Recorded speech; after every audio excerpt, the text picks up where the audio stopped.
نحمدہ ونصلی علی رسولہ الکریم اما بعد فاعوذ باللہ من الشیطان الرجیم بسم اللہ الرحمن الرحیم۔ صدر گرامی، محترم اساتذہ کرام، معزز سامعین اور علم و آگاہی سے جگمگاتی اس بزم کے تابندہ چراغوں، السلام علیکم ورحمۃ اللہ وبرکاتہ۔ آج مجھے جس موضوع پر اظہار خیال کا شرف حاصل ہو رہا ہے وہ صرف ایک دن کی یاد دہانی نہیں بلکہ ہماری تاریخ، ہماری پہچان، ہماری قربانیوں اور ہماری نسلوں کی بقا کا مظہر ہے۔ جناب والا، اگر اس موضوع کو الفاظ کے موتیوں میں پرویا جائے تو یہ موضوع بنتا ہے یوم آزادی، یعنی میری آزادی، آپ کی آزادی، ہم سب کی آزادی۔ میں اپنی گفتگو کا باقاعدہ آغاز ان پرجوش اشعار سے کرنا چاہوں گی۔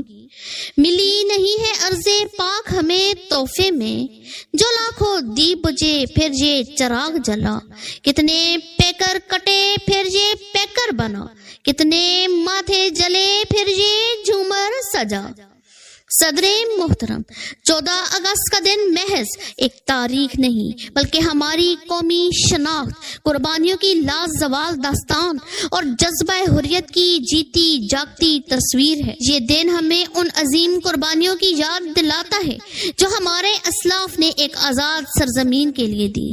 آزادی کی کبھی شام ہونے نہیں دیں گے، ہم اپنے شہیدوں کی قربانی کو کبھی بدنام ہونے نہیں دیں گے۔ جناب صدر، پاکستان وہ خطہ ارضی نہیں جو وراثت میں ملا ہو، بلکہ یہ ایک ایسی نعمت ہے جس کی بنیادوں میں لاکھوں شہیدوں کا لہو شامل ہے۔ قائد اعظم محمد علی جناح کی بے لوث قیادت، علامہ اقبال کے خواب، بر صغیر کے مسلمانوں کی اتحاد و قربانی سے یہ وطن دنیا کے نقشے پر ابھرا۔ ذی وقار، جب تاریخ کے دریچوں میں جھانکتی ہوں تو ایسا محسوس ہوتا ہے کہ جیسے وقت خود رک گیا ہو۔ جہاں میں دیکھتی ہوں شہیدوں کے لہو سے لکھی گئی تحریر، قائد کی انتھک محنت کی تصویر، اقبال کے خوابوں کی تعبیر، میرا پاکستان، وہ پاکستان جس کے لیے کھیت جلے، کھلیان جلے، گھر بار جلے، بچے بوڑھے جوان کٹے، ماں کے کلیجے چاک ہوئے، کڑیل بیٹے خاک ہوئے، کلیوں کا روپ لٹا، پرکھوں کا سنگھاسن ڈول گیا، دریاؤں کی روانی رک سی گئی جب خون کی ہولی کھیلی گئی۔ وہ شہداء جنہوں نے اس وطن کو اپنے لہو سے سینچا، وہ لوگ جنہوں نے خون دے کر اس چمن کو زینت بخشی، دو چار سے دنیا واقف گمنام نہ جانے کتنے ہیں۔ صدر عالی مرتبت، قائد اعظم نے واضح کر دیا تھا کہ مسلمان اور ہندو دو الگ قومیں ہیں جن کی مذہبی، ثقافتی اور معاشرتی اقدار جدا جدا ہیں۔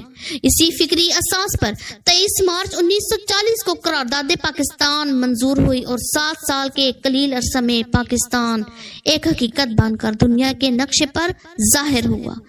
غلامی میں ناکام آتی ہیں شمشیریں نہ تدبیریں، جو ہو ذوق یقین پیدا تو کٹ جاتی ہیں زنجیریں۔ میرے عزیز ہم وطنوں، آج جب ہم آزادی کی 78ویں سالگرہ مناتے ہیں تو کیا ہم نے کبھی خود سے سوال کیا ہے کہ ہم اس مقصد کے کتنے قریب یا دور ہیں جس کے لیے پاکستان حاصل کیا گیا تھا؟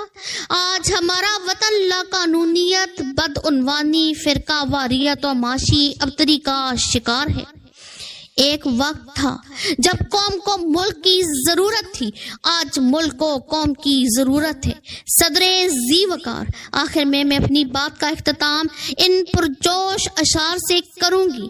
میری پہچان پاکستان، میرا ایمان پاکستان، میری ہے آن پاکستان، راہ نصرت کی منزل میں میرا سامان پاکستان، میری عزت اسی سے ہے، میرا عرفان پاکستان۔ آپ کی محبت بھری سماعتوں اور قیمتی وقت کا تہ دل سے شکریہ۔ والسلام علیکم ورحمۃ اللہ وبرکاتہ۔